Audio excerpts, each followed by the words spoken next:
Lila really liked Micah. He came like spring in the middle of a long winter. He was warm, soft-spoken, and attentive in a way Lila hadn't felt since she left home. His smile was patient, his laugh quiet and reassuring. He listened more than he spoke. He didn't talk over her like some did.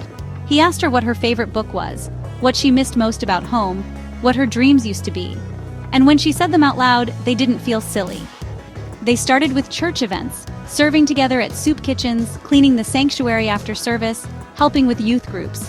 Then came evening calls, quiet coffee dates, and long walks down city streets that sparkled with traffic lights and melting snow. By 6 months, they were inseparable. And by the 9th month of knowing each other, Micah said the words that felt too big for how young they were. "I love you." Micah was 22, Lila was 21. They were poor, they were in love, and they were tired of walking each other to their separate front doors in the cold. "Let's get married," Micah said one snowy morning while they sat in a donut shop sipping tea. "We can make it work. We've got God, and we've got each other." Lila paused. Her heart said yes. Her mind asked, "But are we ready?" Still, she smiled and whispered, "Okay." They were married in a small, quiet ceremony, officiated by the church pastor with only a few friends present. Micah's family didn't come. Micah's mother, a devout woman with strong opinions, had not approved. "Too soon," she had said over the phone. "You're just a boy still finding your way. She's a sweet girl, yes, but love isn't enough. Not in this world."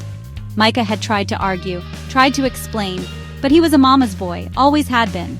Her disapproval weighed on him more than he let on. Lila felt the chill from afar. She wasn't welcome. No congratulations came, no invitations to dinner, just silence. And Micah, torn between his new wife and his mother's expectations, began to shift. Just 6 months into their modest married life, sleeping on a mattress on the floor of a one-bedroom basement suite, Lila's morning sickness began.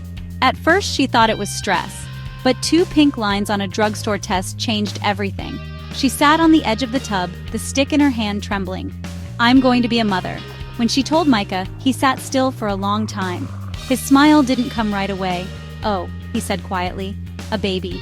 He kissed her forehead that night, but his silence lingered. Something inside Lila began to break and remake itself. She used to dream of university, of creative writing or architecture or design, but those dreams faded like chalk in the rain. Now it was about diapers, prenatal vitamins, cramping backaches, and saving for a crib. She still worked part-time at the restaurant until her belly grew too heavy. She gave up everything else.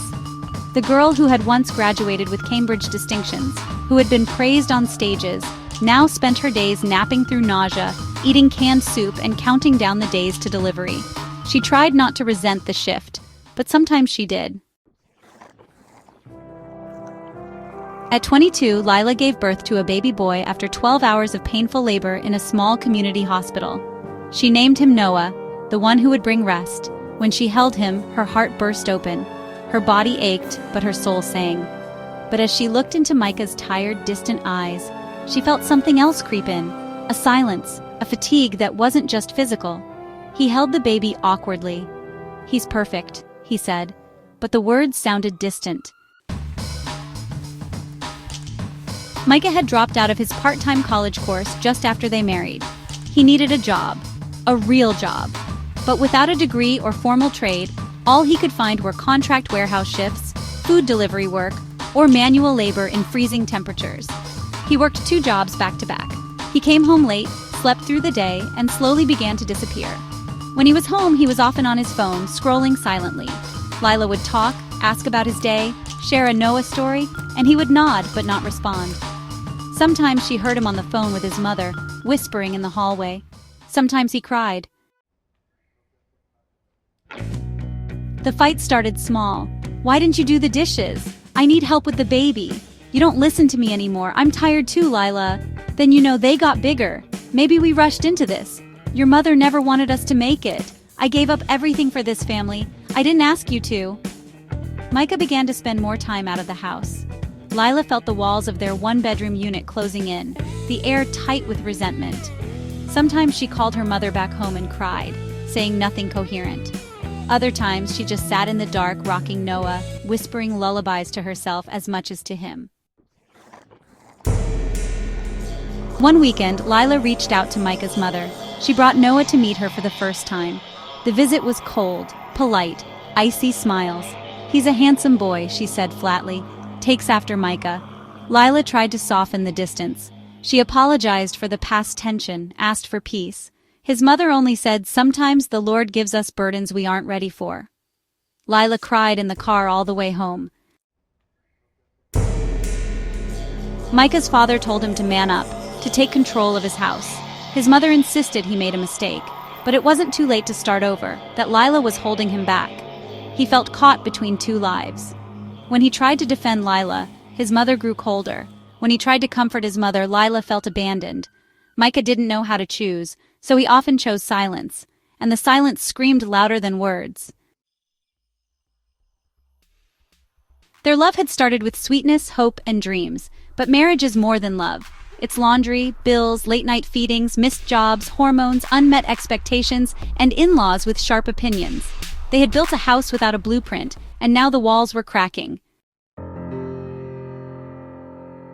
Despite everything, Lila woke up each morning and held her son with a strength she didn't know she had. She made oatmeal while singing lullabies. She learned how to swaddle, how to soothe, how to survive, and sometimes Micah would hold her hand in the dark and whisper, "I'm sorry, I'm trying."